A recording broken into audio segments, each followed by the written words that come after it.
Mark 11:23 లో ఈ విధంగా రాయబడి ఉన్నది. That's why Mark 11:23 it says like this. ఎవడైనా ఈ కొండను చూసి దాన్ని వెళ్ళిపోమని అడిగినప్పుడు, If you see the mountain and say to the mountain, మనసులో ఏ మాత్రము కూడా సందేహింపకుండా, without doubting in his heart, అది వెళ్ళిపోమని ఆజ్ఞాపించినప్పుడు, when you command it to go, నీ మాట చొప్పున అది వెళ్ళి పడిపోతుంది. according to your word it will go and fall in the sea. నువ్వు అన్న దాని ప్రకారం అది వెళ్ళి సముద్రంలో పడుతుంది. Based on what you say it will go and fall in the sea. ఈ రోజు నీకు వ్యతిరేకమైన మౌంటైన్ తోటి అదే విధంగా సందేహింపకుండా నువ్వు అడిగితే, today whatever you are asking without doubt, if you ask, సందేహింపకుండా నువ్వు ఆజ్ఞాపిస్తే, when you command it without Yesu doubting, నామములో నీ అప్పులనే మౌంటైన్ అనేది సముద్రంలోకి వెళ్ళబోతుంది. all your debts are going to fall into the దాని sea. యొక్క ప్లేస్ లో దేవుడు నీకు ఐశ్వర్యం అనే ఆ యొక్క మౌంటైన్స్ ని రిలీజ్ చేయబోతున్నాడు. God is going to release prosperity mountains for you. ఏది రిలీజ్ చేస్తే అదే నీ జీవితంలో జరుగుట దేవుడు చేయబోతున్నాడు. What you release you are going to possess it. అందుకనే మాథ్యూ చాప్టర్ 17 లో ఈ విధంగా రాయబడి ఉన్నది. In Matthew 17 it says like this. దేవుడు పీటర్తో ఈ విధంగా సెలవిస్తున్నాడు, God is telling to Peter like this. మనము ట్యాక్స్ పే చేయాలి. We have to pay tax. మనకు మనీ అవసరమై ఉన్నది. We need money. నువ్వు ఏదైతే పని చేస్తున్నావో దాని మీద నీ ఫెయిత్ నువ్వు activate చేయబోతున్నావు. You are going to activate your faith on the work job that you are doing. నువ్వు వెళ్ళి సముద్రంలోకి వెళ్ళి గాలం వేసి మొదటగా వచ్చిన చేపను తీసుకో.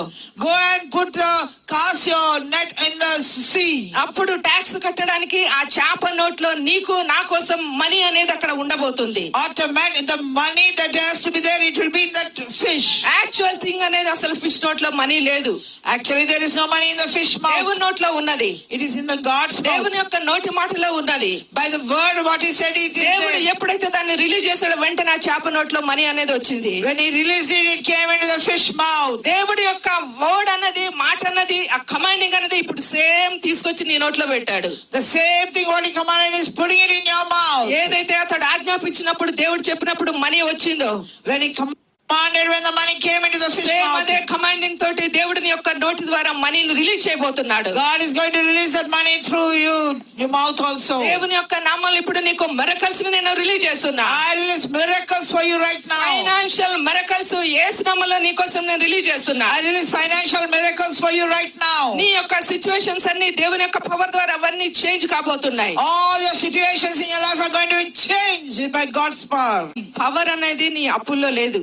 There is no power in your debts. Power అనేది నీ టీయర్స్ లో లేదు. It is not in your tears. Power అనేది నీ యొక్క టెన్షన్ లో లేదు. It is not in your tensions. ఈ యొక్క నీకు కావాల్సినటువంటి అద్భుతాన్ని, నీ నోటి యొక్క పాజిటివ్ పవర్ ని గనక నువ్వు యూజ్ చేస్తే, If you can use that power that through your mouth in the positive words, ఈ పవర్ ద్వారా నీకు కావాల్సిన దాన్ని క్రియేట్ చేయగలడు దేవుడు. this power can create whatever you need in your life. నీ కోసం మనీ అనేది